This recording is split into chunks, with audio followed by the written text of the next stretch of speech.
I don't even know. I don't like. She's like a mix of the movie Clueless and like Mean Don't Girls. denigrate that movie. I love that movie. It's like Clueless means Mean Girls meets like a horror movie. But Kyrsten Sinema, who, I mean, I'm, by the way, right now speaking with some Arizona activists to try and set up an interview with them so we could get from the activists who have been trying to get her to respond to them for like years. So we could, have their voice. Another thing Status Coup does actually does interview with human beings and activists and community members. So stay tuned for that. But Kyrsten Sinema, for some reason, Jen, the media kind of buries the story. I saw one article in the New York Times about all the money that she was taking in real time from these business groups, big pharma. That is the story. And David Sirota and his group have done a good job on that. She is literally even more than Manchin, I think, blocking this whole thing as she hoards, like stuffing her face with big pharma money, U.S. Chamber of Commerce, other business lobbying groups. Who knows? Maybe she doesn't want to run for re-election. Maybe she just wants to, ride off into the sunset and be a lobbyist or something. Maybe she wants to go own a winery. Who the hell knows? But I think it's worth mentioning that her team said, she hurt her foot this past weekend, so she had to go back to Arizona. Well, it was very soon revealed that she, in fact, instead had a fundraiser to attend, as she has often lately, specifically with groups that are very much against this reconciliation bill. Right.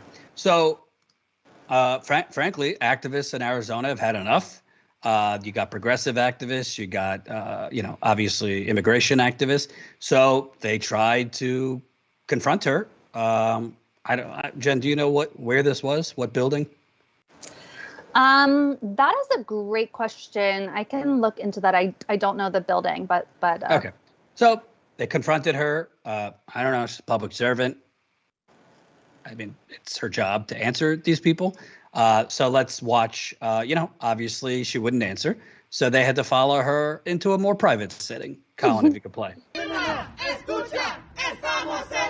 How are you guys doing? Back the bill! Phoenix PD? Build back better! Back the bill! Build back You guys better! have been asked to leave. You guys need to leave the property. Okay? Go ahead and that way. We'll be back! We'll be back! We'll be back! We'll be back! We'll be back! They're with the We'll be back! Can we do a trespass warning so they don't come back? Unafraid! Okay, I'll be back. Sit we want to talk to you real quick. Can we talk to you real quick? Hi, actually, I am heading out. Right now is a real moment that our people need in order for us to be able to talk about what's really happening. We need a Build Back Better plan right now.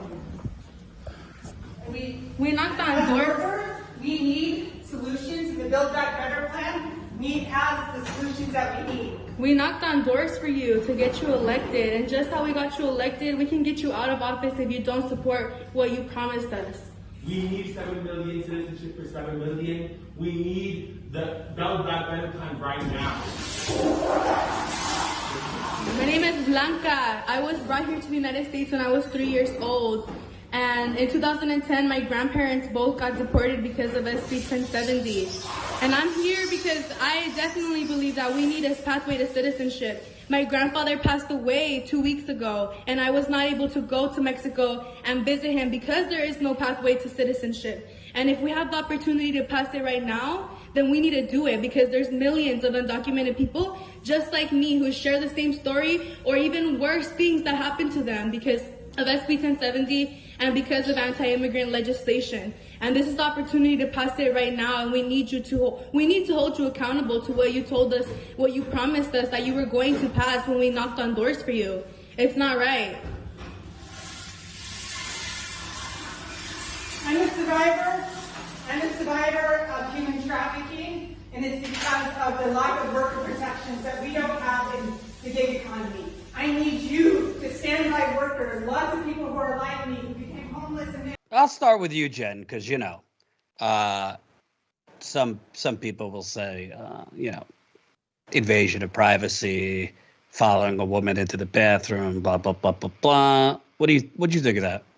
Well, first of all, they would not have had to follow her into the bathroom if she was willing to speak at all, ever, anywhere. She's now famously or infamously mum on what she wants. Joe Manchin is more vocal. He's on, he does interviews. Sinema is very quiet, unless she's in a room with donors. So I completely understand why these activists had to follow her into the bathroom. And I also want to say that this Blanca, so this is from the Lucha group. So this is Lucha_AZ. And this is the group that is doing a lot of activism around this and protesting Sinema, activism around trying to get Sinema to do the right thing for the people. And they were kind enough to give us permission to use their footage. So they had tweeted, breaking, Blanca, an Arizona immigrant youth confronts at Senator Sinema inside her classroom where she teaches at ASU, Arizona State University. And this was the young lady who said, in 2010, both my grandparents got deported because of SB 1070. My grandfather passed away 2 weeks ago, and I wasn't able to go to Mexico because there is no pathway to citizenship. And that's just one of the stories or voices that you heard on that. And, it's, for example, Ted Cruz lackey or former lackey, and potentially more, if you recall some 2016 gossip, Amanda Carpenter tweeted, protesters followed Sinema into a bathroom to film themselves confronting her. This is over the line, gross, unnecessary, and counterproductive. Get a grip. So I, quote tweeted her and I said, is that what's gross, or is what's gross being a senator who's willing to let people die and suffer so she can stuff her own pockets? And that's honestly how I feel. Like, if Senator Sinema was willing to speak to her constituents, if she'd said, hold on, I'm going to use the restroom, then I will come out and speak to you. Sure, that's one thing. If she was willing to speak to other Democrats in Congress, okay, that's one thing. She's not. She's being quiet and only focusing on her donors and not the people. I think that's just, case in point of effective protesting. And now it's gone viral. That clip of her in the bathroom has been seen over 4 million times. It's not that I'm against what they did. I mean, I don't really give a shit if she goes into the bathroom to eat, whatever. I mean, you as a senator are literally making decisions to deprive people of education, healthcare, paid family leave, free community college, massive money in affordable housing. I mean, we can the climate proposals in that deal. Arizona is being severely impacted by the climate catastrophe. So I would say that's kind of less civil than, I mean, I wouldn't say like a man go follow her into the bathroom, but yeah, female constituents following her to the bathroom. I mean, there was no violence. And of course, the corporate media freaks out and says, oh, this is uncivil and, against norms and blah, blah, blah, blah, blah.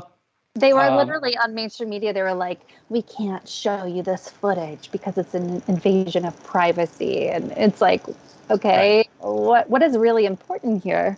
Just like they can't report on the, flood of money that Kyrsten Sinema and others are getting, which we have a clip, actually, I want to show on that in a little bit. But they can't be bothered to report on that, how much money these people are taking, which are bribes. They're legal bribes they're taking. That's the story. These people are blocking, in some cases, life-saving legislation. In other cases, life-improving legislation because they're bought off and they're corrupt. I mean, they're not moderate. They're corrupt.